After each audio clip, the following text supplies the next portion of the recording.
Merci, Monsieur le ministre. La parole est à Monsieur Christophe Naegelen. Merci, Monsieur le Président. Monsieur le ministre de l'économie, les Français, qu'ils soient particuliers ou professionnels, n'en peuvent plus de l'augmentation continue des prix des matières premières et particulièrement de l'énergie.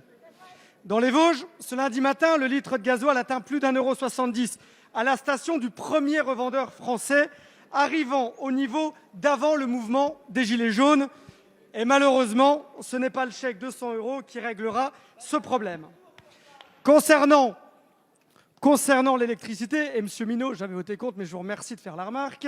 Concernant l'électricité, là aussi l'augmentation est dévastatrice. Je vais être relativement concret. L'entreprise vosgienne Tissage Mouline Thillot, déjà lourdement affectée par les hausses des prix des matières premières, va devoir faire face à une hausse de leur poste électricité d'environ 60%, soit une augmentation de 500 000 €. Vous avez voulu proposer une solution, mais concrètement parlant, celle-ci est clairement incomplète et inefficace. Car en plus de n'avoir qu'un faible impact sur les entreprises, concernant Tissage de la Mouline, l'augmentation sera quand même de plus de 350 000 €, elle n'est pas pérenne dans la durée. À cela, on se doit d'ajouter que c'est une entreprise dotée à 83% de capitaux publics que vous demandez cette compensation d'environ 8 milliards d'euros. À la fin, de manière directe ou indirecte, c'est l'État et les Français qui devront payer.